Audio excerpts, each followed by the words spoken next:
ఓకేనా సీనియర్ ఒకసారి చూడరా సీనియర్ చూడన్నా సీనియర్ పెట్టండి.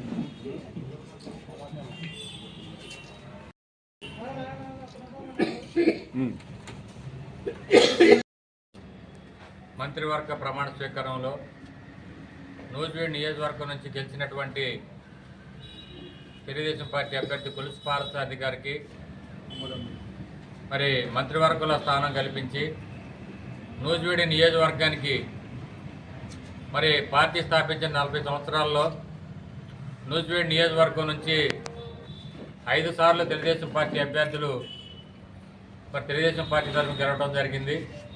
ఏదైతే నిన్న మా ప్రియతమ ఎమ్మెల్యే గారు కొలుసు పార్థసారథి గారికి మంత్రివర్గంలో స్థానం కల్పించినందుకు తెలుగుదేశం పార్టీ జాతీయ అధ్యక్షులు ముఖ్యమంత్రి గారు నారా చంద్రబాబు నాయుడు గారికి మేమందరం కూడా అభినందన తెలియజేస్తూ ఉన్నాం.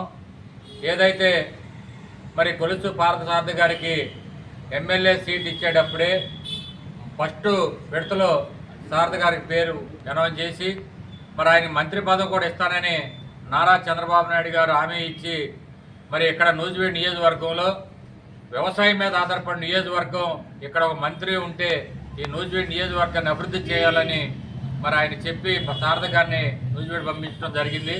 ఏదైతే ఇచ్చిన మాటని తప్పుకోకుండా ఇచ్చిన మాటని మరి ఇచ్చిన హామీని నిలబెట్టుకుంటూ సారథి గారికి మంత్రి పదవి ఇవ్వటం అనేది నూజివీడు నియోజకవర్గానికి అట్లాగే నారా చంద్రబాబు నాయుడు గారు కూడా మరి ఆయన ఇచ్చిన మాటను కూడా నిలబెట్టుకున్నారు.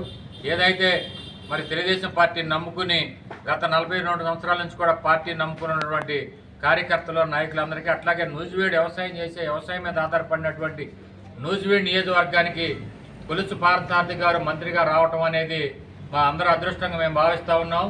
మరి ఏదైతే ఈరోజు మంత్రివర్గంలో స్థానం సంపాదించినటువంటి సారథి గారు మేమందరం కూడా ప్రజలు ఈరోజు బ్రహ్మాండమైన మెజార్టీతో 87 గ్రామాలు ఉంటే సుమారు 70 గ్రామాల్లో తెలుగుదేశం పార్టీకి మెజార్టీ ఇవ్వడం జరిగింది. అట్లాగే ఇక్కడ 32 వార్డులు ఉంటే 28 వార్డుల్లో తెలుగుదేశం పార్టీకి మెజార్టీ ఇవ్వడం జరిగింది. అందరూ కోరికల మేరకు ఈ నూజివీడు నియోజకవర్గాన్ని రాష్ట్రంలోని ఒక ఆదర్శ నియోజకవర్గంగా తీర్చిదిద్దడానికి మేమందరం కూడా కృషి చేస్తామని కూడా మీ మీడియా ద్వారా తెలియజేస్తా ఉన్నాం. అట్లాగే మరి ఇంత బ్రహ్మాండంగా సారథి గారిని గెలిపించి మాకు నూజివీడికి మంత్రి పదవి ఇచ్చినటువంటి నారా చంద్రబాబు నాయుడు గారికి మరొకసారి అభినందనలు ధన్యవాదాలు తెలియజేసుకుంటూ వర్ధిల్లాలి తెలుగుదేశం పార్టీ, వర్ధిల్లాలి నారా చంద్రబాబు నాయకత్వం, వర్ధిల్లాలి నారా లోకేష్ గారి నాయకత్వం, వర్ధిల్లాలి కొలుసు పార్థసారథి గారి నాయకత్వం, వర్ధిల్లాలి పుట్ట మహేష్ గారి నాయకత్వం. జోహార్ ఎన్టీఆర్.